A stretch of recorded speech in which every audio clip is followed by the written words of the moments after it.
ആപ്കി അദാലത്തിൽ film star Akshay കുമാറിന് മേലുള്ള കുറ്റാരോപണം ഇദ്ദേഹം ഫിലിം ഇൻഡസ്ട്രിയിൽ മിസ്ഫിറ്റ് ആണ് എന്നുള്ളതാണ്. അക്ഷയ്, താങ്കളുടെ സിനിമകൾ സൂപ്പർ ഹിറ്റ് ആയിരുന്നു. അതിൽ ധാരാളം സ്റ്റാറുകളുണ്ട്, എല്ലാവരും കാണും. പക്ഷേ തോന്നുന്നത് എന്താണെന്ന് വെച്ചാൽ താങ്കൾ ഫിലിം ഇൻഡസ്ട്രിയിൽ ഒരു വ്യക്തിയല്ല, ഒരു മിസ്ഫിറ്റ് ആണെന്നാണ് തോന്നുന്നത്. അതെങ്ങനെയാ സാർ? എനിക്ക് മനസ്സിലാവുന്നില്ല.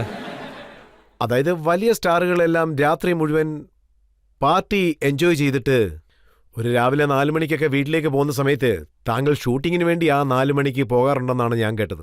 ചിലർ രാത്രി മുഴുവൻ എൻജോയ് ചെയ്യുമ്പോൾ ചിലരൊക്കെ രാവിലെ എഴുന്നേറ്റ് ജോലിക്ക് പോകണ്ടേ സാർ? സോ അതുകൊണ്ടാണ് ഞാൻ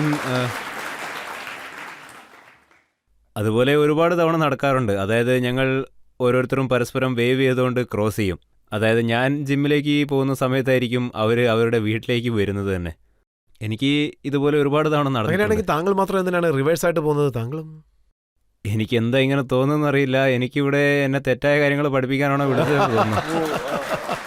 നിങ്ങൾ കാശ് വാങ്ങാനും അവാർഡ് വാങ്ങാനും പിന്നെ ഇതുപോലുള്ള കാര്യങ്ങളും രാത്രി ലേറ്റായിട്ട് ഉറങ്ങാനും രാവിലെ ലേറ്റായിട്ട് വീട്ടിലേക്ക് പോകാനും ഇതൊക്കെയാണ് പറയുന്നത് സാർ. അത് പിന്നെ എനിക്ക് കുട്ടിക്കാലം മുതലേ ഒരു ശീലമുണ്ട്. അതായത് രാത്രി നേരത്തെ ഉറങ്ങുന്നതും രാവിലെ നേരത്തെ തന്നെ എഴുന്നേൽക്കുന്നതും. ആ ശീലം ഞാൻ അങ്ങനെ തന്നെ മെയിൻറ്റെയിൻ ചെയ്തുകൊണ്ട് വരികയാണ്. ആൻഡ് ഞാൻ ഇൻഡസ്ട്രിയിൽ കുറച്ചു കാലം കൂടി ജോലി ചെയ്യണമെന്ന് ആഗ്രഹിക്കുകയാണ്. സോ ഈ കാര്യം ഞാൻ ഇനിയും തുടർന്നും ഫോളോ ചെയ്യണമെന്ന് തന്നെയാണ് ആഗ്രഹിക്കുന്നത്. അതിന് നിങ്ങൾ ഇതിനെ അൺഫിറ്റ് എന്നോ ഫിറ്റ് എന്നോ എങ്ങനെ പറഞ്ഞാലും എനിക്ക് കുഴപ്പമില്ല. അതായത് മിസ്ഫിറ്റ് എന്ന് വെച്ചാൽ വലിയ വലിയ സ്റ്റാറുകളെല്ലാം വർഷത്തിൽ ഒരു സിനിമയാണ് അവർ ചെയ്യുന്നത്. 200 കോടി 300 കോടി അവർ സമ്പാദിക്കുന്നു. പക്ഷെ താങ്കൾ ഒരു വർഷത്തിൽ 4 സിനിമകളാണ് ചെയ്യുന്നത്. സാർ അത് ഇടയ്ക്കൊക്കെ അങ്ങനെ നടക്കാറുണ്ട്. എനിക്ക് ഒരു സിനിമ പൂർത്തിയാക്കാൻ എത്ര ദിവസം വേണമെന്നാൽ അത് ഏകദേശം എത്ര ദിവസം എടുക്കാറുണ്ട്? ഏകദേശം 35 മുതൽ 40 ദിവസം വരെ ആവും. അങ്ങനെ ആ സിനിമ തീരും. പക്ഷെ ഒരു വർഷം 365 ദിവസം ഉണ്ടല്ലോ. ഒരു 4 സിനിമയ്ക്ക് 40 ദിവസം വെച്ച് കണക്ക് കൂട്ടിയാലും 40നെ 4 കൊണ്ട് ഗുണിച്ചാൽ എത്ര ദിവസം വരും? 160 ദിവസം. 365 നിന്ന് 160 കുറച്ചാലോ എത്രയാ? 205. 205 ദിവസം ബാക്കിയാണ്. എന്താ സാറേ, വേണമെങ്കിൽ ഇനിയൊരു 5 സിനിമ കൂടി എടുത്തൂടെ? ദേ ഇവരെന്നോട് ഒരു വർഷം 9 സിനിമകൾ എടുക്കാനാണ് പറയുന്നത്.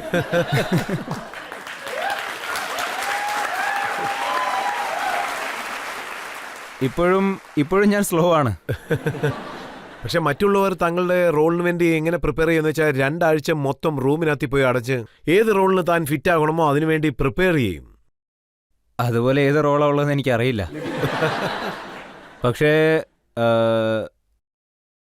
എനിക്കങ്ങനെ ഒരു ആവശ്യം വന്നിട്ടില്ല. പിന്നെ എനിക്ക് ഏത് റോളാണോ കിട്ടുന്നത് അത് ഞാൻ മുഴുവനായിട്ടും ചെയ്യും. പിന്നെ ഞാൻ എൻ്റെ ഡയറക്ടറിനെ ഫോളോ ചെയ്യും. പിന്നെ എനിക്ക് വല്ല പ്രോബ്ലം വരികയാണെങ്കിൽ അതെപ്പോഴും ഈ ആദ്യത്തെ ദിവസങ്ങൾ മാത്രമേ വരാറുള്ളൂ. ആദ്യത്തെ ദിവസം നമ്മളൊരു ക്യാരക്ടർ ചെയ്യുകയാണെങ്കിൽ അതുമായിട്ട് അഡാപ്റ്റ് ആവാൻ കുറച്ച് സമയം എടുക്കുമല്ലോ. അതെനിക്ക് കുറച്ച് ഓക്വേർഡായിട്ടാണ് തോന്നാറ്. പിന്നെ സെക്കൻഡ് തേർഡ് ഡേയിലൊക്കെ നമ്മൾ ആ ക്യാരക്ടറായിട്ട് അങ്ങ് അഡാപ്റ്റ് ആവും. നമ്മൾ ആ ക്യാരക്ടറായിട്ട് മാറും. പിന്നെ എല്ലാം അങ്ങ് സിങ്ക് ആയിക്കോളും.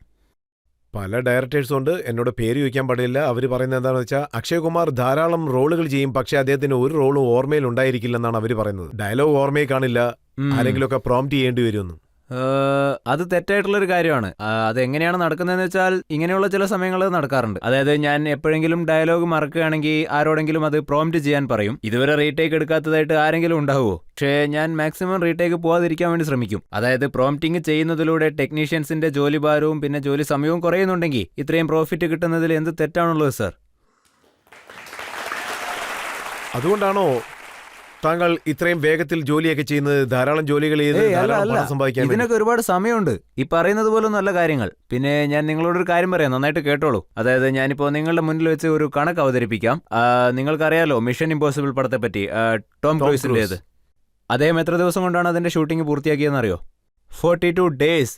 അതെ, when he shoots mission impossible പോലൊരു പടം 40 ദിവസം കൊണ്ട് പൂർത്തിയാക്കാൻ പറ്റുമെങ്കിൽ then why should I take 100 days 90 days to complete a film? ഇനി ഞാനൊരു ചോദ്യം ചോദിക്കട്ടെ, നിങ്ങളതിന് മറുപടി പറയണം. നിങ്ങളൊരു ടൈലറുടെ അടുത്ത് പോകുന്നു. ടൈലറുടെ അടുത്ത് പോയിട്ട് നിങ്ങൾ പറയുന്നു നിങ്ങൾക്കൊരു ഷർട്ട് തയ്ച്ചു തരണോ എന്ന്.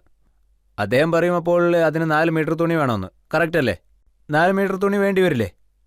2 മീറ്റർ മതിയാവും. അതെ, മെലിഞ്ഞവർക്ക് 2 മീറ്റർ തുണിയായാലും മതിയാവും, അത് കുഴപ്പമില്ല. പക്ഷേ അയാൾ ഒരു മുഴുവൻ ബണ്ടിലും ഉപയോഗിച്ചുകൊണ്ടേ ഷർട്ട് തയ്ക്കുമെന്ന് പറഞ്ഞാൽ എന്ത് ചെയ്യും? അദ്ദേഹം ഒരു നല്ല ടൈലർ ആണോ? ഏതൊരു പടത്തിനും ഒരു ബഡ്ജറ്റ് ഉണ്ടാവും, അതിനനുസരിച്ച് വേണം അത് പൂർത്തിയാക്കാൻ. ഐ ആം ഷുവർ നിങ്ങളുടെ ഷോ നടക്കുന്നുണ്ടെങ്കിൽ അതിനൊരു ബഡ്ജറ്റ് ഉണ്ടാവും. നിങ്ങൾക്ക് ഇതിനു വേണ്ടി ഒരുപാടൊന്നും ചെലവാക്കാൻ പറ്റില്ലല്ലോ. പിന്നെ 1 മണിക്കൂർ മാത്രം ദൈർഘ്യമുള്ളൊരു ഷോ 3 മണിക്കൂർ നേരമോ 4 മണിക്കൂർ നേരമോ സൈഡിലും മേലെയും ഒക്കെ ഷോട്ട് വെച്ചുകൊണ്ട് പിന്നെ 360-ൽ ഷോട്ട് എടുത്ത് ഇങ്ങനെയൊക്കെ പറഞ്ഞുകൊണ്ട് പല ഷോട്ടുകൾ എടുത്താൽ ജീവിതകാലം മുഴുവൻ ഇവിടെ തന്നെ ഇരിക്കേണ്ടി വരും. പിന്നെ ഈ ഹോളിവുഡ് ഫിലിംസ് ഉണ്ടല്ലോ, അതൊക്കെ 40, 45, 50 ദിവസം കൊണ്ട് ചെയ്യാൻ പറ്റുമെങ്കിൽ പിന്നെ നമ്മൾ മാത്രം എന്തിനാ 150 ദിവസം ഒരു സിനിമ പൂർത്തിയാക്കാൻ എടുക്കുന്നത്? അപ്പോ ഇത് സത്യമാണോ താങ്കൾ പറഞ്ഞ ഈ ടൈലർ എക്സാമ്പിൾ പോലെ? അക്ഷയ് കുമാർ തന്റെ പ്രൊഡ്യൂസറോട് പറയാറുണ്ട്, എന്റെ 80% പേയ്മെന്റ് ആദ്യം തന്നേക്ക്, അതിനുശേഷമുള്ളത് പടം അല്ല, അതൊരു തെറ്റായ കാര്യമാണ്. കാരണം എല്ലാ സിനിമകളും ഞാൻ തന്നെയാണ് പ്രൊഡ്യൂസ് ചെയ്തത്. ചിലപ്പോൾ ഞാൻ എന്നോട് തന്നെ കണ്ണാടിയിൽ നോക്കി സംസാരിച്ചിട്ടുണ്ടാവും. എല്ലാ പടങ്ങളും എന്റേതാണ്. എയർലിഫ്റ്റ് എന്റേതാണ്, റുസ്തം എന്റേതാണ്. എല്ലാ സിനിമയിലും 4 പ്രൊഡ്യൂസേഴ്സ് ഉണ്ടല്ലോ. 4 പ്രൊഡ്യൂസറൊന്നും ഇല്ല സാർ, എല്ലാം ഞാൻ തന്നെയാണ്. ബാക്കിയുള്ളവർ, അതായത് പേരിന് ഒരു എക്സിക്യൂട്ടീവ് പ്രൊഡ്യൂസർ ഉണ്ടാവും, പിന്നെ ഒരുപാട് സ്റ്റുഡിയോകൾ ഉണ്ടാവും. അവരോടൊക്കെ കാശ് വാങ്ങാൻ വേണ്ടി പിന്നെയാണ് ഞങ്ങൾ കണ്ടുമുട്ടാറ്. പണം ഇടുന്നത് താങ്കളാണ്? എന്റേത് മാത്രമാണ് സാർ, എന്റേത് മാത്രമാണ്. ഇതോർത്ത് നിങ്ങൾ ആരും തന്നെ ടെൻഷൻ ആവേണ്ടതില്ല. കാരണം ഇത് കാരണം വേറെ ആരും ബാധിക്കപ്പെടാൻ പോകുന്നില്ല. ഒന്നുകൂടി പറയണമെങ്കിൽ ഒരു 5-6 വർഷം മുന്നേ തന്നെ ഞാൻ എൻ്റെ ഒരുപാട് പടങ്ങളെ, ഏകദേശം 90% പടങ്ങളും ഞാൻ തന്നെയാണ് പ്രൊഡ്യൂസ് ചെയ്തത്. അപ്പോ താങ്കൾ തന്നെ പ്രൊഡ്യൂസ് ചെയ്യുന്നു, താങ്കൾ തന്നെ ഞാൻ പണം മുടക്കി, ഞാൻ സമ്പാദിച്ച് ഞാൻ തന്നെ കൊണ്ടുപോകും.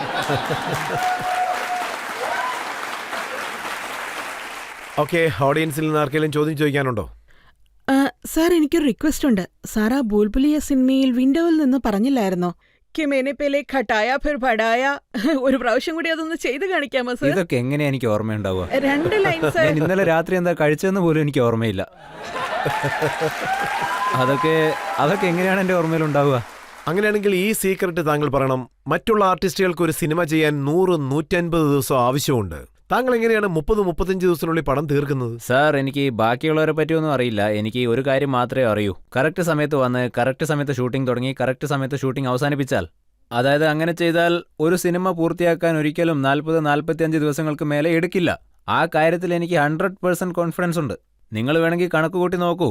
അതായത് നോക്കുകയാണെങ്കിൽ, അതായത് നിങ്ങൾ 2.5 മിനിറ്റ്, 2.5 അല്ലെങ്കിൽ 3 മിനിറ്റ് ഷൂട്ട് ചെയ്യുകയാണെങ്കിൽ വെറും 2.5-3 മിനിറ്റ്, അപ്പോൾ 50 ദിവസം കൊണ്ട് എത്ര മിനിറ്റായി? 150 മിനിറ്റ്. അപ്പോൾ 2.5 മണിക്കൂറുള്ളൊരു സിനിമയായില്ലേ? ഒരു ദിവസം 3 മിനിറ്റ് റൺ ടൈമെങ്കിലും എടുക്കാൻ പറ്റിയില്ലെങ്കിൽ അത് നാണക്കേടാണ്. പിന്നെ ഈ പണി നിർത്തുന്നതാണ് നല്ലത്. നിങ്ങൾ 40 മിനിറ്റ് മാത്രമേ ഷൂട്ട് ചെയ്യുന്നുള്ളൂ, പക്ഷേ 1 അവർ പ്രോഗ്രാം നടത്തുന്നു. ഒരു കാലത്ത് ആർട്ടിസ്റ്റുകൾ എങ്ങനെയായിരുന്നു ഉണ്ടായിരുന്നതെന്ന് വെച്ചാൽ, അവർ അടുത്ത ദിവസമാണ് ഷൂട്ടിങ്ങിന് ജോയിൻ ചെയ്യുന്നത്. അത് രാജേഷ് ഖന്ന ആണെങ്കിലും ശരി, ഗോവിന്ദ ആണെങ്കിലും ശരി, ശത്രു സാർ ആണെങ്കിലും ശരി, രാവിലെ ഷൂട്ടിംഗ് ഉണ്ടെങ്കിൽ അവരെല്ലാം വൈകിട്ടാണ് അവിടെ എത്തുന്നത്. പക്ഷേ എന്നാലും സിനിമ എടുത്തോണ്ടല്ലേ ഇരുന്നത്? അതെ, അപ്പോഴും എടുത്തോണ്ട് തന്നെ ഇരുന്നത്. പക്ഷേ അതിന് ടൈമും ഒരുപാടാവുമല്ലോ. ആ സമയത്ത് 2-2.5 വർഷമൊക്കെ എടുക്കും. പിന്നെ പ്രൊഡ്യൂസർ അദ്ദേഹത്തിന്റെ ആഭരണങ്ങളൊക്കെ വിൽക്കേണ്ടി വന്നു. അതായത് ഭാര്യയുടെ കെട്ടുതാലി വിറ്റു, പിന്നെ അദ്ദേഹത്തിന്റെ സ്ഥലം വിറ്റു. അങ്ങനെ ഒരുപാട് സമയം എടുത്തു സാർ. അതായത് പടം എടുക്കുക അത്ര എളുപ്പമുള്ള കാര്യമല്ല. ഞാൻ മനസ്സിലാക്കിയെടുത്തോളം ഒരു സിനിമ ഫ്ലോപ്പ് ആവാൻ പാടില്ല എന്നുണ്ടെങ്കിൽ, അതായത് നമ്മൾ കറക്റ്റ് സമയത്ത് ഒരു സിനിമ എടുത്തു തീർത്തു എന്ന് കരുതുക, അങ്ങനെയാണെങ്കിൽ ആ സിനിമ ഒരിക്കലും ഫ്ലോപ്പ് ആവാൻ സാധ്യതയില്ല. നമ്മുടെ സിനിമകൾ അങ്ങനെ ഇരിക്കുമ്പോൾ ഫ്ലോപ്പ് ആവില്ല.